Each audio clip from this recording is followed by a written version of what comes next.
おはようございます。画家の小木曽です。今日の動画はですね、アジサイを描いてみました。アジサイですね、ぼちぼちそういった季節がやってまいります。アジサイの季節、梅雨の季節嫌だな、なかなかこうジメジメして出たないなという人も多いと思いますけども、家で描くにはもってこいかなと思います。で、私もこう学生さんとか教えていて、必ずですね、アジサイを学生さんとか好きに描いていいよというと、アジサイを何人か描いてくるんですけども、大体失敗してます。で、今回そのポイントあたりをお伝えできればなと思いますので、最後までぜひ、ごゆっくりご視聴いただければと思います。でですね、ちょっとこう早く描くポイントっていくつかあってですね、これ後ろに見えてるのはこれオイルペインティングですね。油絵です。これなんですのっていう話ですよね。この木なんですの。おじさん消えました。出てきました。こういう風な僕は箱作ってます。で、箱とプラスこのワンチンというのを作っておりまして、普通に木です。ホームセンターで買ってきた木に釘とかうっつけて、この箱のサイズに合わせてですね、そうすると手が画面につかないぞということで、こういうことでも実は描くの早くなりますので、案外こういうサイズ、これやったら20号までいけますよというサイズの僕は箱を単に木箱みたいなので、絵の厚さより少し厚い木をくっつけて、作っているだけです。こんなん作るとすごく描くの早くなったりしますので、こういうのもぜひ試されてみてはどうでしょうか。それでは本編の方どうぞ。それでは解説をしていこうと思います。これはですね、透明水彩ですね。キャンソンボードというキャンソン紙がボードに貼ってあるものです。透明水彩でアジサイを描いていこうと思います。これから季節がやってきますので、早いうちに一度練習とかされておいてもいいのかなということで、今回動画を作っておきました。ポイントというのはですね、どっちかというとね、花よりも葉っぱなんですね。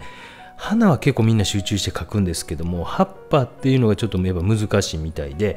そこですごい力の差というのがつきますので、そこの部分をちょっとお教えしていこうかなと思います。実際にこう描いてみたらいいと思いますので、私はちょっとこれガクアジサイというですね、私の動画を初めて見られるという方もいると思うんですけども、中年です。絵描きをしております。大学で教えたりもしております。で、鉛筆で今下書きをしていってますね。2B ぐらいの鉛筆を使って柔らかめの鉛筆を使いながらまず下書きをしていっています。今回はですね、この、草壁さんの絵の具54色セットやったかなというのを買いまして、その中のベーシックかなと思われる色を出しておきました。ホルベインさんのをずっと使っていたんですが、ちょっとこう絵の具を気分一新変えてみようかなと思って変えてみました。それぞれで多分こちらの方が好きかな、こちらの方が好きかなっていうのはあるのかなと思うんですけども、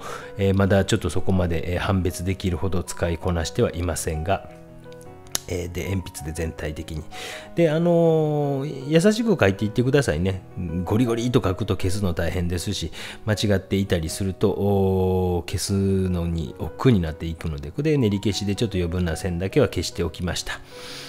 で、今回もホルベインさんのマスキング液を使います。やめてくれ、マスキング嫌いやという人もいるかもしれませんけど、便利ですよ。ちょっと花の部分とハイライトで光っている葉っぱの部分だけはちょっとマスキングをやっておきました。花びらの部分ですね。普通にガクアジさんじゃないやつを描こうかなとも思ったんですが、ちょっとだけひねくれてるおじさんなので、一般的に、あんまり人気ないですかね。僕ガクアジサイの方が好きなんですよね。ちょっと早送りを使っております。私基本的に動画はですね早送り使わないんですが、ちょっと高橋名人というお友達がいますので、かっこ冗談ですが、素早いこうで、基本的には動画の中では早送りは使わないようにしていこうと思いますが、マスキング液とかはですね、で水を全面に、このマスキング液が乾いたら若干透明になりますが、水をジャバジャバにまず塗っていきます。水だけ、きれいな水ですね。きれいな水を塗っていきます。きれいな水をもう全面にひたひたになるぐらいまで遠慮なくひたひたに。でマスキング液ちょっと使うの難しいとかなかなかうまくいきませんでしたということをちょっと言われましたので、ちょっとこうよく見ておいてください。濃いところぐわっと濃くします。ぐわっと濃くせんとあんま意味がないというか効果が出にくい時がありますので、思いっきり手の具をぐぐっと濃くしていく瞬間とかも見ていっていただけるといいかと思います。日頃は私は油絵を中心に描いておりますが、透明水彩とかアクリル、色鉛筆や、デッサン等々ですね、いろんなこの辺濃くぐんと置いてるんですね。何色か分かりませんが黄緑色みたいな色と黄色を混ぜて少し相当明るい葉っぱを描いているような明るい部分を描くような気持ちで描いていくと。で暗いこの後もう一度マスキングします。でだからちょっと明るめにはするんですが、絵の具自体は濃くはしてます。濃いけどもなんていうか明るい。意味わかりますかね。難しいですね。でちょっとこうやってね動かしてみてください。画面を動かすと周りと馴染んできますので、少しフラットになったり、ハケムラ筆ムラっていうのがなくなっていきますので、思い切ってこう動かして画面を動かしたりしてみてください。これはビリジャンってやつですね。ちょっとそれでより濃い暗いところとかをちょっとだけ置いておきました。あんまり置きすぎずにですね。でこの時もですね、もう皆さんどこ置いていいのって思われるかもしれませんけど、画面の構成すごい見るんですよ。左上っていうのを暗くしようかなとかっていうことで、こうやってビューっとまたなじませたりもします。面白いですね。本当にいろいろ書いていくと、またこれやりたなってあれやりたなってとかっていうことで、私本当にそういう人なんですね。なんでこんな動画上げてるんですかって思われるかもしれませんけども、そうなんです。もう気になるとやらないと気が済まないという人で、もうすぐやってしまうということですね。失敗してもまあまあっていう感じで、この年にもなるとですね、もう数千枚は書いてるんじゃないかなと思います。1000は書いてると思います。油絵だけでもですね、透明水彩とか他のものを合わすと、もっともっと書いていると思います。病気ですよね。もうやりたいと思ったらすぐやってしまうような人です。こうやって暗い色でグググとアクセントもつけていっておりますね。アクセントって分かりますかね。画面の中に局部的にぐーっと暗い色があるんじゃなくて、これはインジゴという色で後ろの方バンと暗く置きました。画面の中でこれぐらい暗い色をボンと置いて、それにこうするかのようにいくつかの場所に同じぐらい暗い色をガンと置いてあげるということをします。もうこれ主役は真ん中の花で決まってるんですけども、真ん中の花だけではなく他のところにも暗い色をつけることによって、他のところにも目が広がっていくわけですね。広がる。広がっていった方が一般的にはいいというふうにされています。で、ちょっとこの周りの方もはみ出すような気持ちでやられてみてください。もう画面からはみ出す。そしてこれは何ですか？空色みたいな色ですね。そういうのをちょっとまた真ん中あたりの点々点で、これ何て言うんですか？よくわかりませんが、そこのところに置いていっております。常日頃からやっぱりカメラとかですね、絵を描くということをイメージして写真とかを撮られるといいと思います。これも2年ぐらい前に撮っておいたものなんですね。だからいつか描くかもしれへんなと。ただひねくれおじさんなので、アジサイなんかみんな描いとるから描くもんかなんていうふうに思っていたりしたんですが、ようやく悟りを開いたというか改心したというかですね、みんな描いているものを描いてみて、勉強するのもいいのかなということにようやく気づきました。遅いっていう感じですね。でまだ乾かないうちにですね、でもちょっと白とかも入れていったりしてます。もうで透明水彩は白入れちゃいかんとかっていうことを言われることもあるかもしれませんが、その辺はもう自己判断で、紙の白を生かしていきたいという方は白を使わずに、実際にこれは花びらのとこっていうのは紙の白さを生かしています。一方葉っぱの明るいところなんていうのはだいぶ白っぽい色とかも置いたり、こんな感じでね置いて慎重にいろんな方向にタッチがいくの分かりますか？右利きの人っていうのは右上から左下に行く線がすごい多くなったりするんですね。だからこうそれ以外の動きもちゃんとこうやってやっていってるわけです、画面の中でですね。でこういうのが途中段階からできるかどうかなんですよ。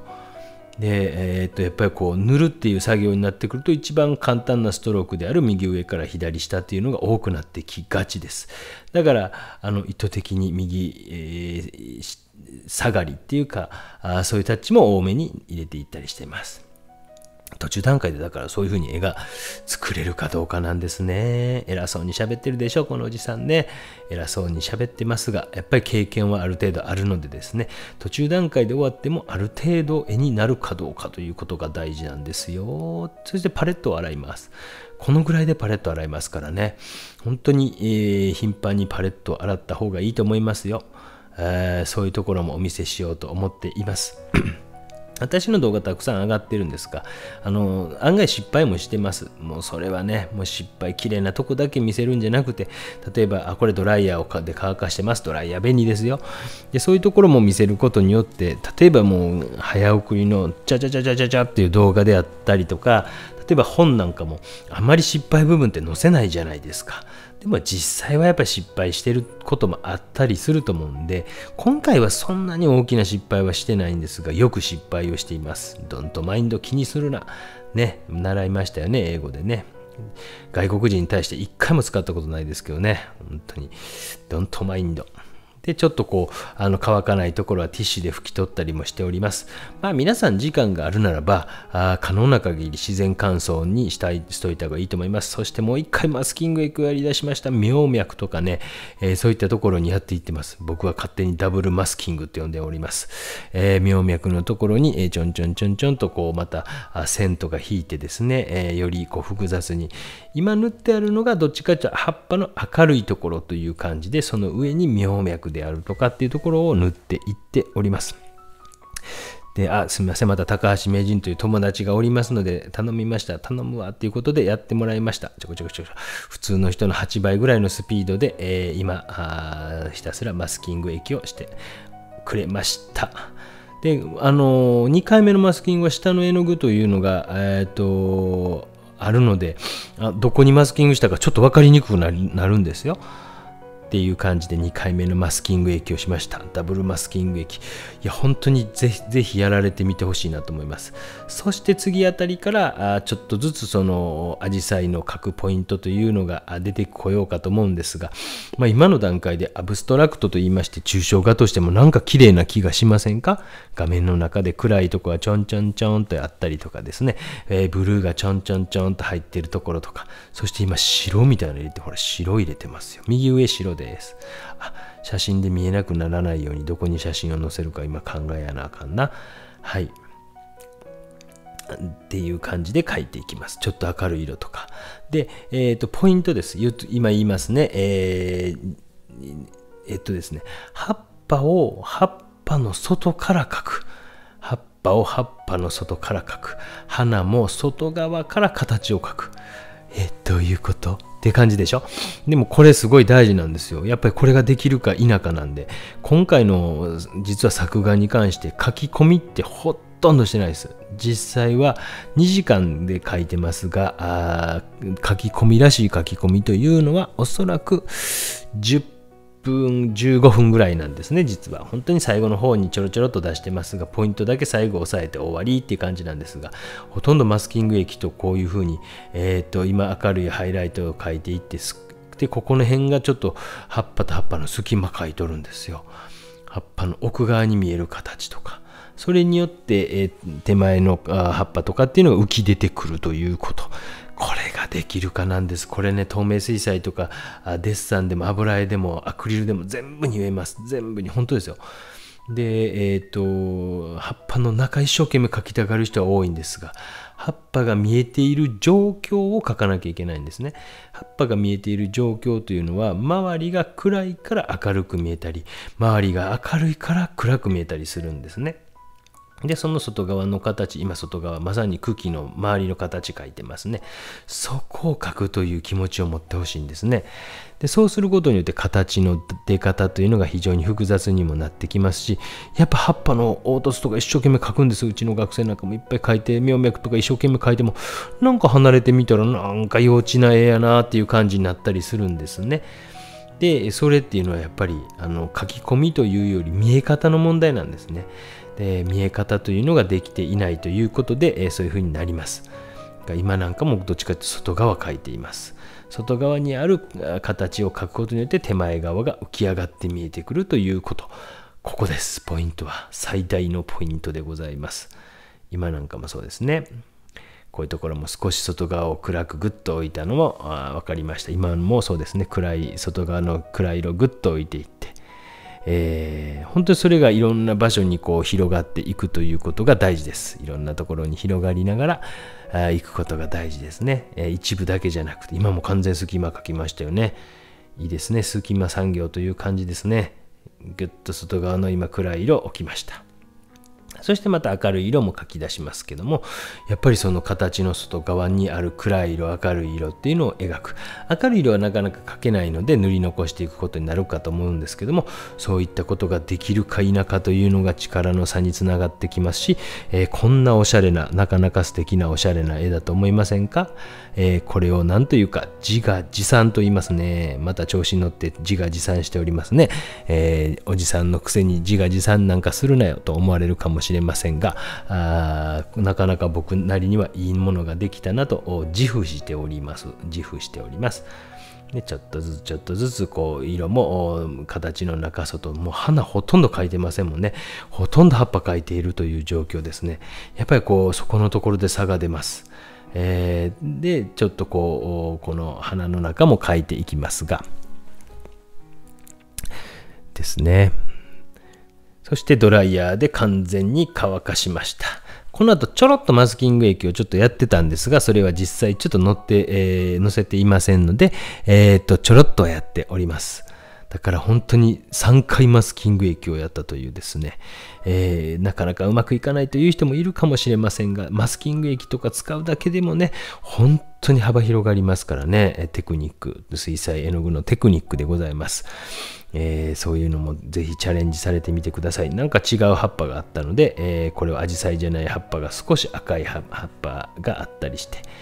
これね、ちょんとこう広がっていくの分かりますかね。で、手前の葉っぱを少し暗く置きました。という感じでですね、まだマスキング液を剥がしていないんだぞということが分かってもらえるかなと思います。これでまだマスキング液を剥がしていないんですね。面白いでしょ？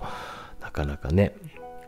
どうですか皆さんね、一生懸命見ているか、ちょっとずつ眠くなってきたか、どちらかじゃないでしょうか。眠くなってくるかもしれませんが、私はそういったラジオじゃないわ、動画を作ることを目指しております。ラジオをやりたかったっていうのが昔の本当夢なんですね。へんてこりんな人ですね。子供の頃からいろんな夢がありました。でも一番こうやっぱりラジオを聞いて育った世代なんですね。昔はヤングタウンといって関西ではダウンタウンさんとかがやっていたりとか、オールナイトニッポントンネルズさんがやっていたりとか、そういうのを聞いてました。大学生になってからはナイナイのオールナイトニッポンとかですね、おぎやはぎのメガネビーキとかですね、いろんなの聞いてきました。やっぱりですね、目を酷使する時代というかですね、動画とかがすごい全盛の時代ですから、このボソボソおじさんが喋るのも悪くないんじゃないかななんて適当に思っています。眠くなってきたでしょうか。催眠術のようです。そしてちょっとこう紫なんかを入れていきながらですね、ちょっとずつまだマスキング液をこのおじさん外していないじゃないかということに気づく人もいるかもしれませんが、まだマスキング液を外してないんですね。何回お前は塗るねんっていう感じでしょ。ね、前方がまだ実は見えていないというですね、もう20分過ぎようとしているのに、そんな状況でございます。白を入れました。白入れよったぞ。ね、結構そういう白とかも僕は大胆に使っていきます。本当に自分なりでいいと思うんですね。どんな絵になるかならないか分かりませんが、本当にこういろんなチャレンジをしてみて、方法論なんていうのも自分なりにこう、作り出してみてもいいと思いますし、オリジナリティなんていうのはですね、藤田嗣治という人なんていうのはですね、すごくこう乳白色の下地を作って、それに、線とかを描いてですね、もうフランス中で大人気になった作家さんがいます。乳白色はなんだとかって言ってですね、すごくこうもう彼独自の下地を作ったんですね。基本的にはエマルジョン地という下地らしくて、それにタルクっていうのが入ってるんじゃないかなっていうふうにされていて、実際に藤田の絵を修復した人からお話を東京芸術大学、そうです、私東京芸術大学というところの油画技法材料研究室というところにおりました。不真面目な学生だったんで、そんなに真面目に勉強していたわけじゃないんですが、そういう修復の人とかのお話とかを聞く機会があって、そんなことを言ってました。だから自分の一つの技法というのを確立するだけで世界を本当に魅了するということができるかもしれないんじゃないかということでですね、でちょっとずつ描いていきまして、そしてようやくマスキング液を外します。まず指でちょっとやってみました。外れるかな、綺麗にいってるかな。しっかり乾かしてからやってくださいね。だいたい僕は 3,4 時間は間を空けました。ランチタイムの後やり出しました。そしてこれではですね、ゴム手袋を使うんですね、私ね。ゴム手袋は便利ですね。私これはこの1年間コロナ禍で YouTube を始めて編み出した方法です。これはね、編み出したというか、なんかこう靴底のラバーみたいなんで、取るっていうのは知っていたんで、でもなんかすぐそういうのなくすんですね。私すぐなくしてしまうんで、なくさないものでなんかラバーっぽいのないかな思ったら、あったぞと、この軍手ですね。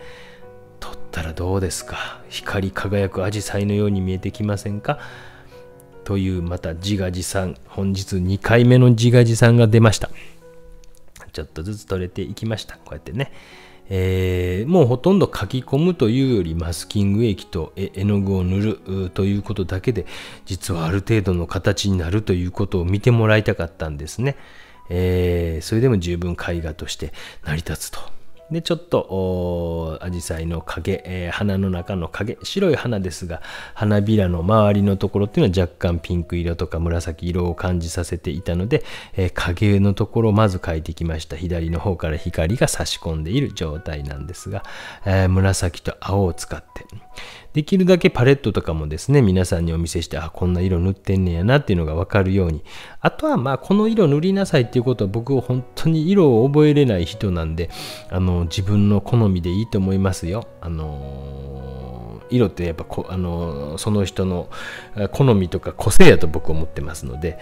あんまりこの色使いなさいとか言うてですね、もう縛るのも好きじゃないので、自分が好きな色とかを選択されていいのかなと思います。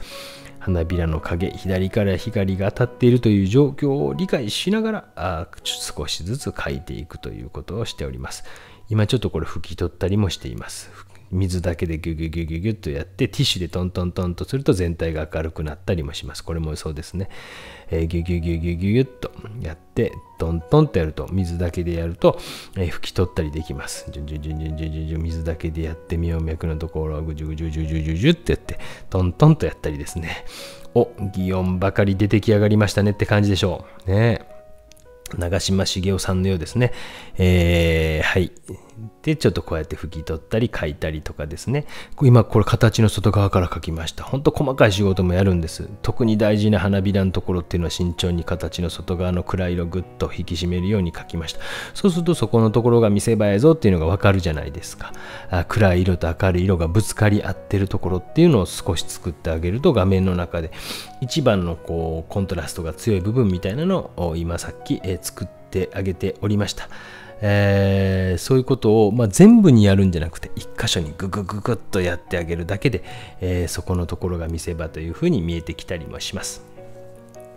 でちょっとずつこれはですね、今激落ちくんですね。水で、ちょっと筆でやって、その後激落ちくんでやると大きい面積がズバッと消えたりします。これです。激落ちくんって売ってますよね。スポンジみたいなやつです。この激落ちくんで何箇所かを光らせるように、やりました。またティッシュで拭き取ることもしました。そして細かい描写もしていっております。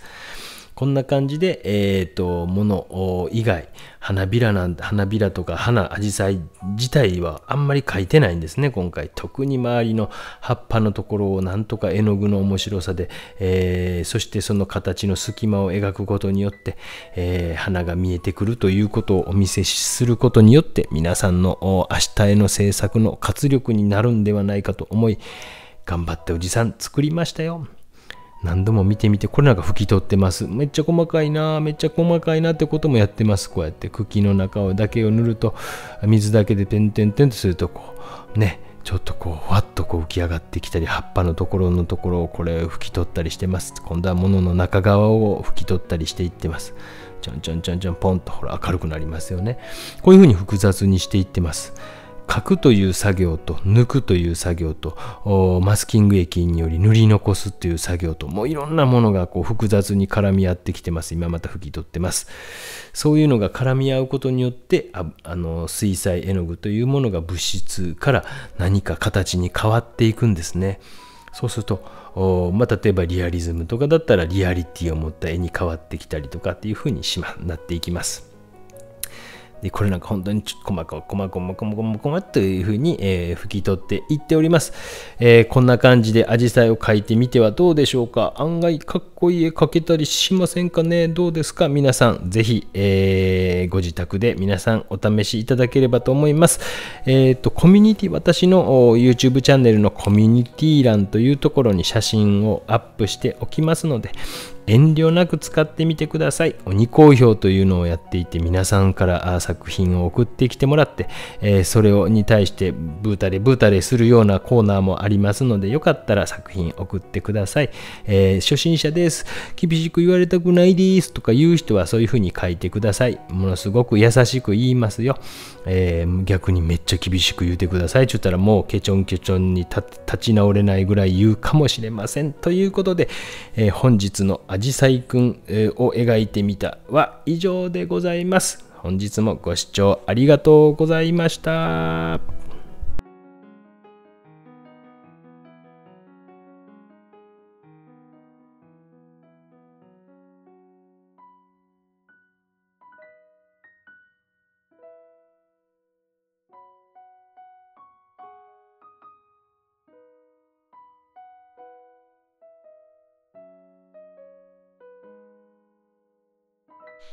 ご視聴ありがとうございました。いかがだったですか。アジサイですね。葉っぱを描くというより、葉っぱの外側から葉っぱを描くということができるようになってくると、本当にこう仕事もすごく早くなってきますし、こういったところがポイントになってきます。花を一生懸命描くということも大事ですけど、花の周りから描くとか、葉っぱの周りから描くとかっていったことができるようになると非常に力がついてきますので、ぜひ皆さんこれ試してみて、ください。鬼好評というのもやっておりますので、そういうのに送ってきていただいても結構です。ザ・著作権フリーでございますので、皆さんご自由にお使いいただければと思います。それではまた次回お会いいたしましょう。では。チャンネル登録よろしくね。SNS もやっているよ。